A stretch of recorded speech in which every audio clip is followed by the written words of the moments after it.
Well, good evening, viewers. Happy early Spooktober. It is TVB, and I'm here today with Casey. How's it going?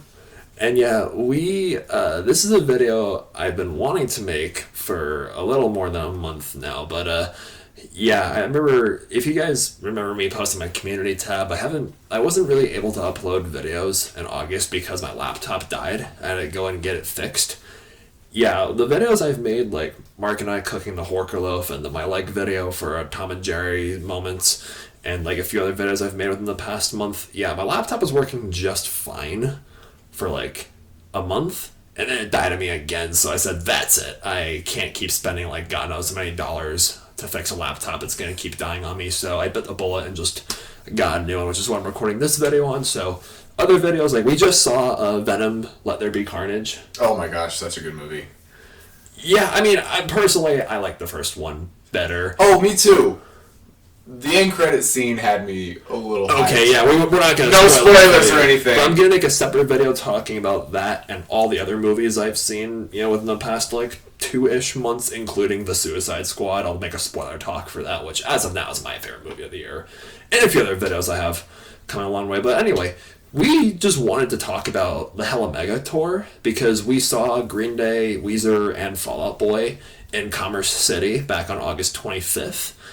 And yeah, as of now, I know the year's not over yet, but personally, it's my highlight of 2021 so far. I graduate from CSU in December, and yeah, this year has been very hectic, but honestly very rewarding, and that was quite the reward. We waited nearly 2 years for this concert. Yeah, absolutely. I cannot describe to you how happy I was to finally be going, and all in all, favorite concert that I've personally been to, just because, I love all of the bands that played very much, and then just where we were located, not but 20, 30 or so feet from the stage. Yeah, it was my first time being in the pit, and it was my second time seeing Green Day. Green Day is my favorite band of all time. I saw them live during the Revolution Radio Tour at the end of, near-ish the end of my high school career back in 2017. And I made a video talking about that, 4.5 years ago, as well as I also made a Skyrim video talking about the Imagine Dragons concert that I went to when I was a freshman at CSU. So I figured might as well make a video talking about this concert as well. And yeah, it was my first time seeing Fall Out Boy, which is my fifth favorite band of all time, as well as Weezer. And yeah, it was my first time being in a pit. Have you ever been in a pit before, Casey? Yes, but the other time I was in a pit, I didn't really want to be there, mainly because I didn't really care for the band. I was just kind of there with a friend, and I had a deathly headache. And it was just lights, sound. I'm just here trying to be a good friend, and this is brutal. This is miserable. But technically second time. First time I've been to the concert where I actually got to enjoy it. Oh yeah, and like we said, all four bands. We were there more for Green Day and Fall Out Boy. I've always liked Weezer, ever since I first heard them, of course. But if it weren't for them touring with Fall Out Boy and Green Day, I probably would have passed on a Weezer tour. But yeah, Weezer, like we said, all four bands did such a great job, including their opening act, Interrupters. They're a ska punk band from California, I believe. I'm the wrong person to ask. I'm not too sure where they're from, but yeah, it has a female lead, and she's married to, I think, the band's guitarist, and it's basically a family band. The Interrupters, it's 3 brothers and the sister-in-law playing together. I will shamelessly say I like their Bad Guy cover. Oh my gosh, I got a little clip of that. Vitas from the future that is editing this. Go ahead and play that.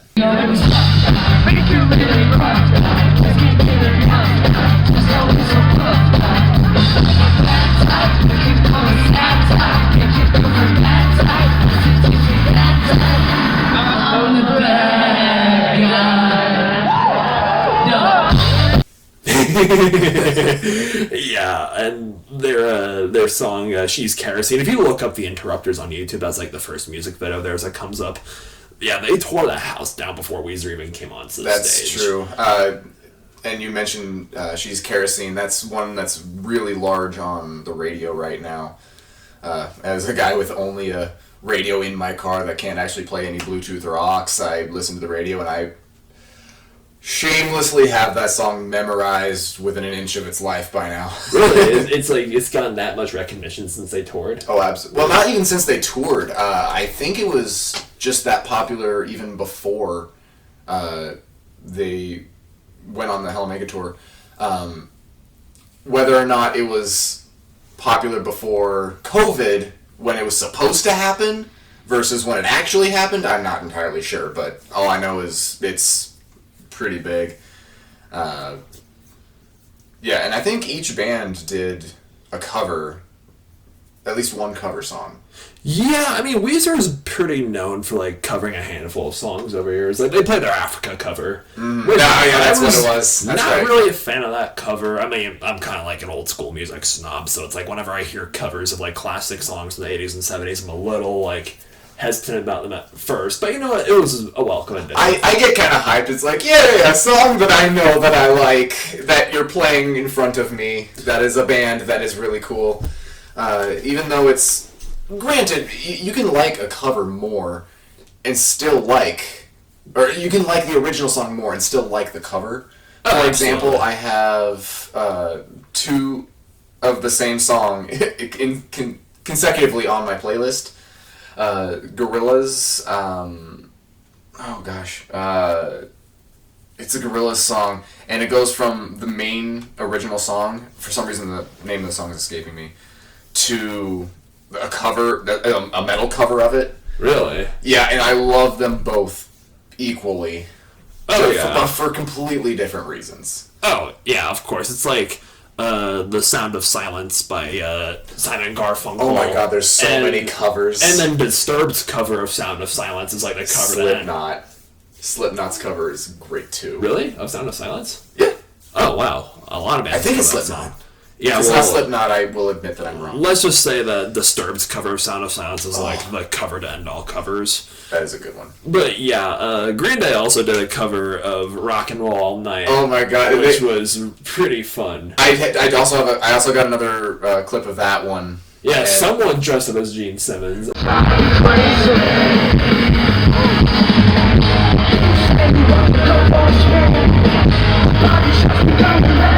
Right, and he's just in the background, just like waving his head. I'm like, wait a minute, is that can't? Oh, it is. And I just like zoom in. Look at him go. He's just jamming out there in the back.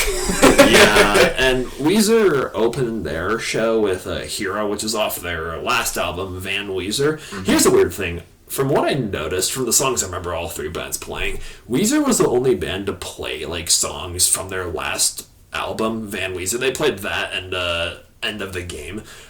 Those are actually, believe it or not, my two favorite songs that you just mentioned from Weezer. Right, yeah. I say my favorite song from Weezer would be Say It Ain't So, because that's just such a classic. They played that song too, and they ended their show with Buddy Holly. That's another classic for them. Mm-hmm. And I think, I know this is my opinion, but I'd say Van Weezer, between that and Father of All Motherfuckers by Green Day and Fall Out Boy's last album, which the name escapes me, I think most can agree with me when they say that Van Weezer's was the best. I think Weezer just put out like the best new songs from them. I just think it's really weird how like Fall Out Boy and Green Day didn't play like any of their like more recent singles. As somebody that is less knowledgeable about what has come out recently from them, what all has come out recently with them? Well, I mean, Fall Out Boy, they had Dear Future Self. That was one of the newer songs that they dropped like back in 2019, and Green Day had Father of All. Father of All, like the album, like honestly, I like Revolution Radio more. That was Green Day's album back in 2016. Okay. Father of All, it's decent. I mean, obviously, it's like the album as a whole is like less than 30 minutes long, which is very unusual for Green Day because they're like notorious for like long multi-part songs like Jesus of Suburbia and Homecoming and it's no Freebird, but it's still pretty long. Yeah, and like Green Day did Pollyanna. That was like a song that actually dropped back in like May. Mm-hmm. They played that song, but they didn't play Father of All. I was hoping they'd play Graffitia, which is off which is like the last song on the Father of All album, which I was kind of bummed out about, but you know what, they got so many classics, getting the benefit of the doubt. Mm-hmm. Yeah, Weezer, it's like, Rivers Cuomo is such a dude if you watch the music video for Hero, it's like basically just clips of like people throughout quarantine just jamming out. And that's like that did such a better job of like bringing unity during that isolated time we were all in, and debatably we'll go back into assuming that Delta, you Right. know. And that's kind of a strange take on it too, because there's a whole bunch of artists right now that are writing songs basically entirely about 2020 as a whole, but that's more of like the song individually. Like the lyrics go like they're singing about 2020 and how rough it was. Well, this music video that you just said about, the music itself, I don't think it's in direct relation to No, 2020, because but the that music album was- video itself Yeah, is. the album was dropped back like in 2019, 2 years ago before anyone knew COVID. And then they made the music video and released it during quarantine. Exactly. So it's a different take on it. Yeah, pretty much. And yeah, Weezer, they did Beverly Hills, if my memory's correct. They did. They absolutely did. And there was like a beach ball like being thrown around at one Oh, point. there was. Oh God, what color was? I think they were pink. Yeah. There was like 5 or 6 of them that were probably, I don't know, 2 feet across. Beach balls. Yeah. I remember catching one of. So this guy next to me was trying so hard to jump up and hit it. And I was just like a foot taller than him, so every time I would end up hitting it, and then he would like look over, hey! And I was like, don't worry, I'll catch it for you and I'll just hand it to you. And about 20 minutes later, I finally caught it, and I hand it to this guy, and the glee on his face cannot be described with words. I just made his day by handing him a beach ball at a concert. Oh yeah, like in the mosh pit, there's a dude with a unicorn costume there too. Oh God, And that guy was so- crazy. Yeah, there's like in the pit, there are no strangers, just new friends that you haven't met yet. Oh yeah. It was funny too, because it was a relatively hot day out. Yeah. And he was wearing this unicorn onesie, and it looked super uncomfortable. He was like, no, I'm from Arizona. yeah. This is like fall weather for me. I was like, hey, okay, you got me there. Yeah, so I think I was extra excited for Fall Out Boy. I made a video with my sister ranking my top 5 favorite bands of all time, like back in 2018, but I got blocked due to the copyright music I put in it. But like my top 5 favorite bands, number 5 is Fall Out Boy, number 4 is Linkin Park, Rip Chester, number 3 is Imagine Dragons, which I've seen live before, then number 2 would be the Beach Boys, and number 1 is Green Day. Like I said, this is my second time seeing Green Day. So yeah, Fall Out Boy, I was very anxious for Fall Out Boy, and they did not disappoint. Like, they opened their segment with The Phoenix. Yes. That's a great song. That was kind of my introduction to Fall Out Boy, was the Phoenix. Back in, I want to say... 2013? No, when I started really listening to it, it was on the radio at one point, and this was my first time hearing this song. And I had heard of Fall Out Boy, I knew a few of their songs, I kind of liked them.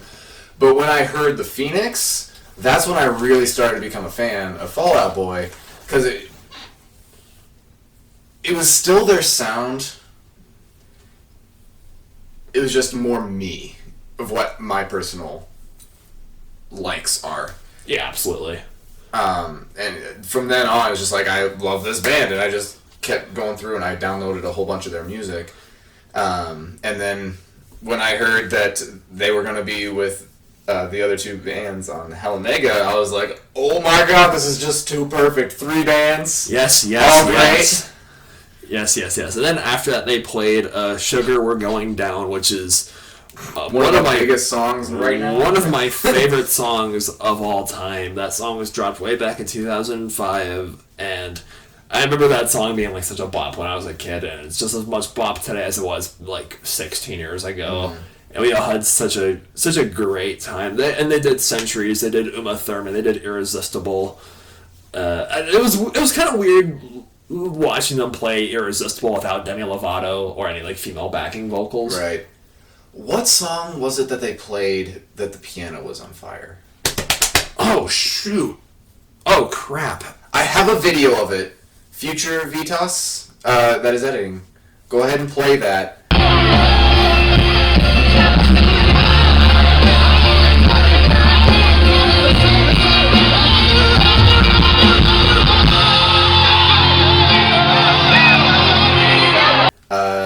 This is gonna be a running gag during this video. Yeah, absolutely. Of course, yeah. Hey, future.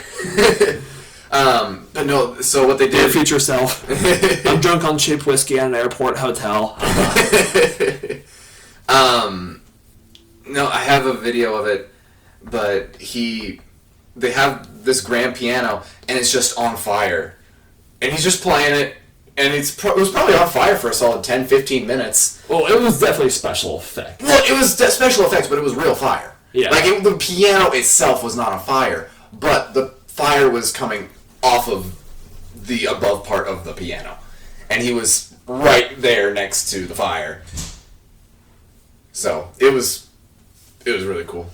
Yeah, and they did Grand Theft Auto. They did like both all their classics and like their stuff. Like they did do Light 'Em Up, right? Yes, they absolutely did. Yeah, like their comeback albums that they made after their whole hiatus. Yeah, they played basically all of their big name songs. Yeah, I can say that for all the bands. They didn't actually play What a Catch, Donnie. I was hoping they'd play that song. It's like, I got trouble forth and the self-esteem to match. Mm-hmm. Like, that song ends with like mini tributes to all their other songs before that, which is pretty cute. They ended their segment with Saturday. I think it's a pretty good Fall Out Boy song to end a Fall Out Boy concert on. Nah, that's pretty good.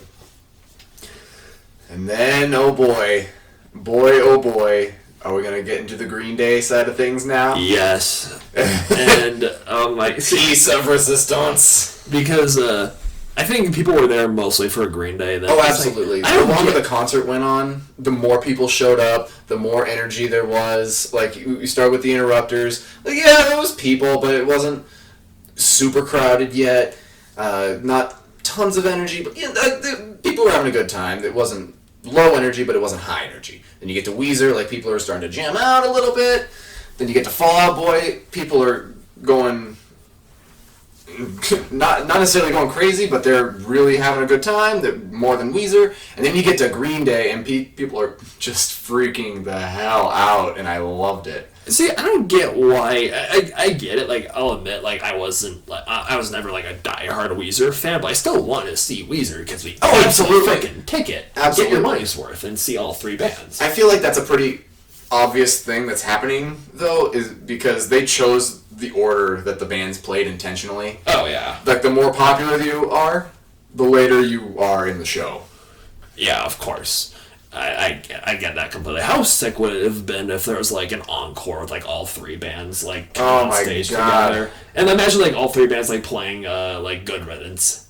Yeah. Just at the end. Well, I don't know. I feel like it would be, I wouldn't say in bad taste.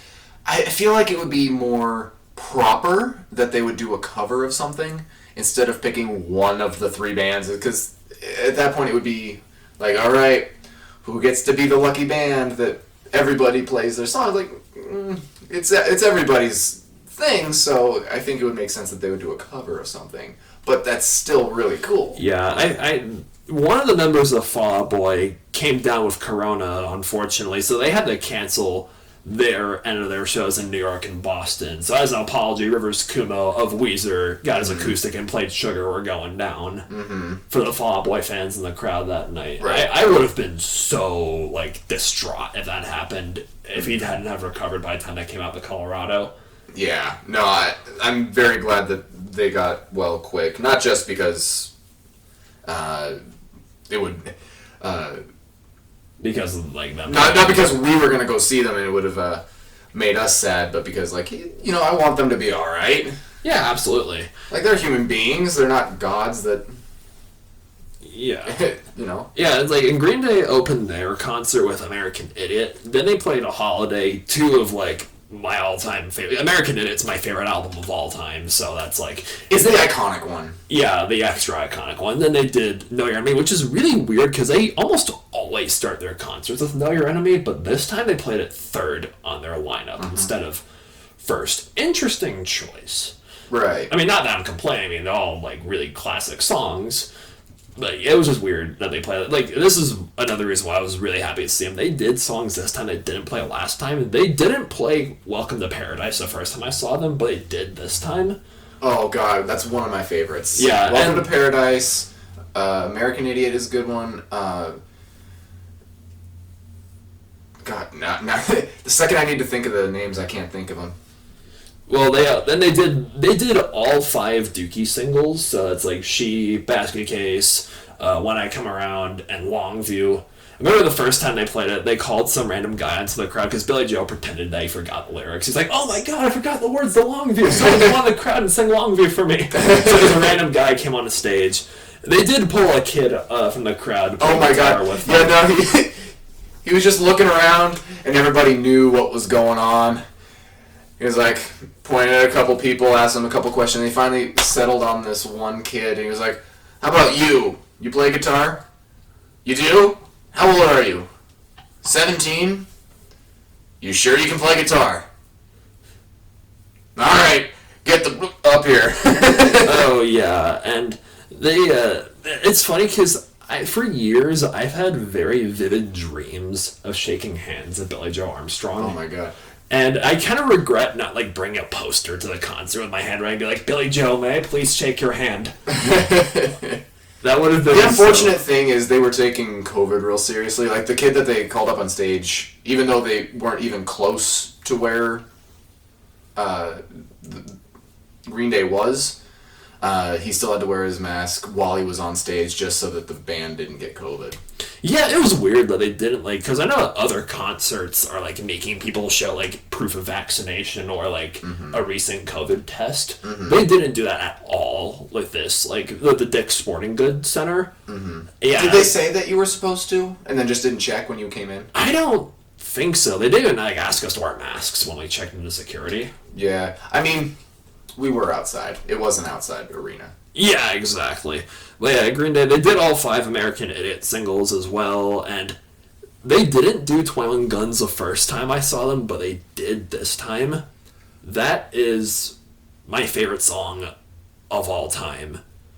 And when they started playing that, the iconic, like, opening guitar riff, like Casey and I and the girl next to us, we put our arms around each other. Like, yeah, we started this line of people just swaying back and forth. And people were sticking their flashlights in the air. It's like, that song has meant so much to me since it was dropped back in 2009 when I was at the end of elementary school. And,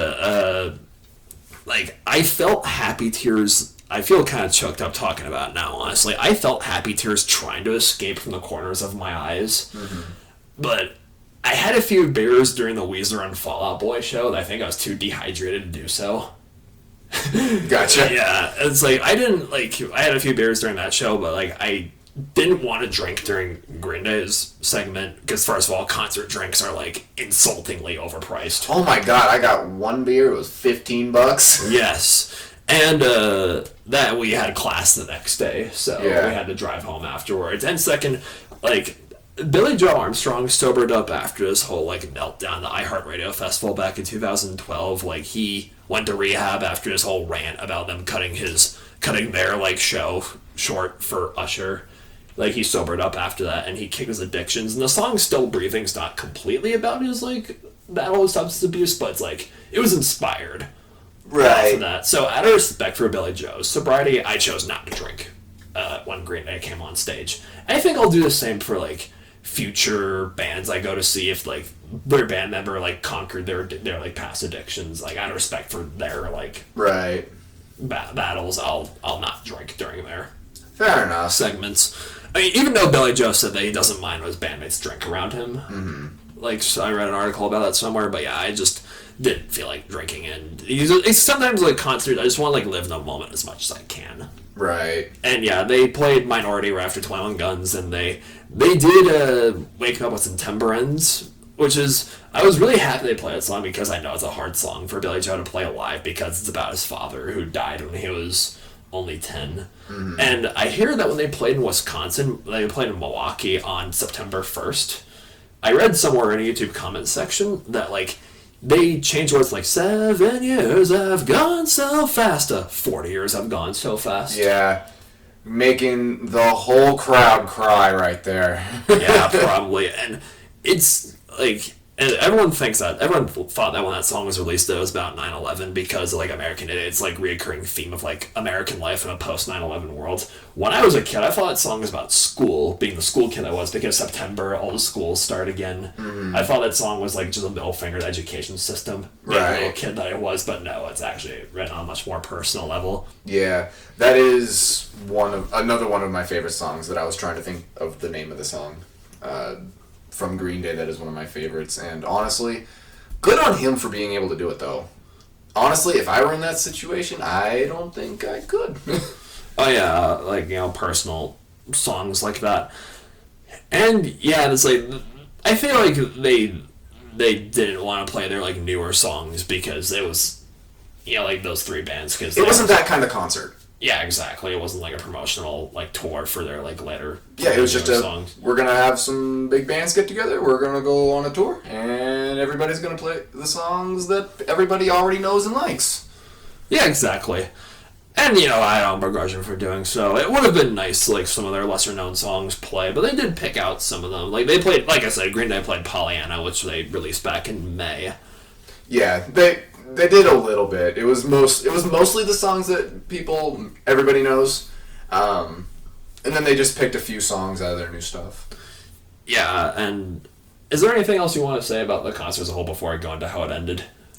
I was actually about to ask you how you wanted to segue into that. So, I did bring my video camera to the venue, and the lady at the entrance, the security guards, when they were checking all our stuff, I brought my video camera, my external camera that used to like make videos. You know, a holding video camera. Yeah, it's exactly. Not like a phone, it's a proper video camera. Yeah, exactly. And the lady said, "Oh, the bands might not like it when you record." And it's like, she didn't stop me from bringing the camera in. She said, that's perfectly fine. The bands may not like it, but I don't think it's going to be a problem. Yeah, exactly. What she said. And Green Day, nearing the end of their concert, like nearing the end of Still Breathing, and the beginning of them playing Jesus of Suburbia, the security guards, like, grabbed me and, like, showed me the way to the exit and took my video camera away from me, saying, "Dude, what are you doing filming my concert?"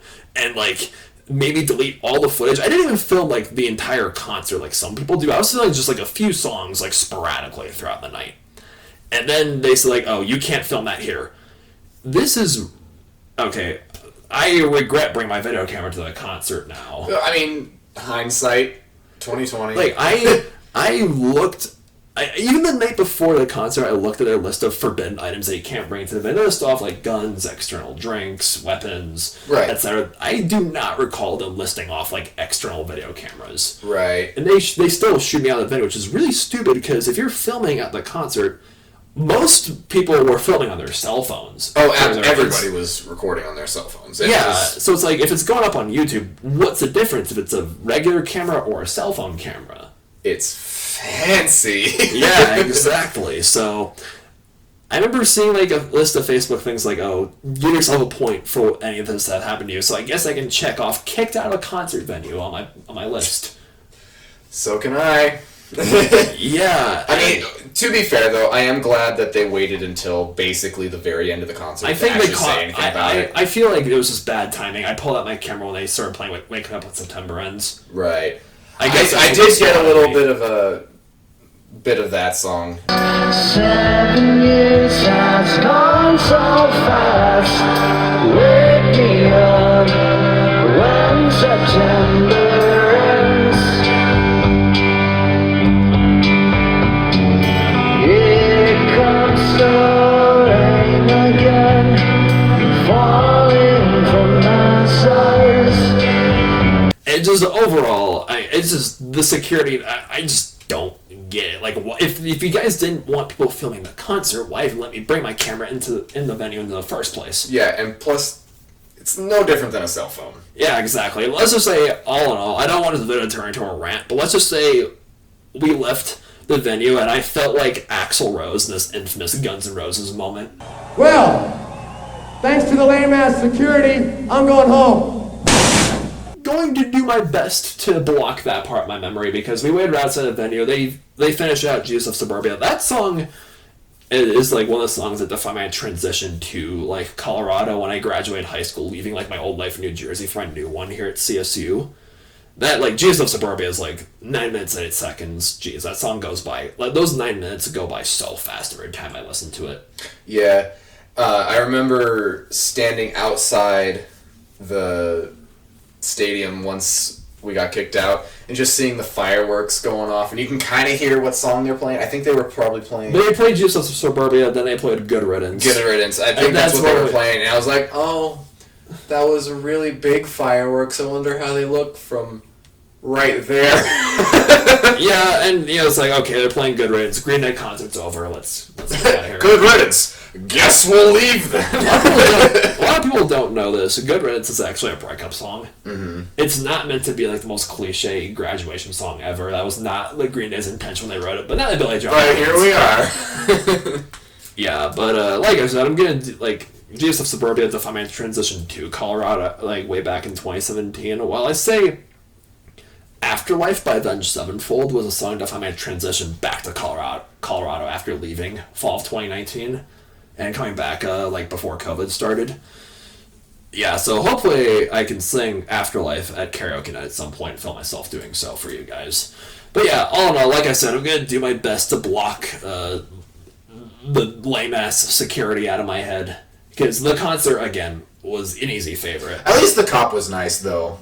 He was like, yeah, it's a stupid rule, but I gotta follow the rules, guys. Sorry. He didn't make them. What are you gonna do? But yeah, note to self for future concerts, don't bring your video camera. Just hopefully I can get a better cell phone with a better, like, video camera quality, because, like, phone qualities are garbage. Absolutely. Here's the only clip I managed to save, because I just randomly pulled it out of my cell phone and filmed myself, like, singing it during the Fall Out Boy show.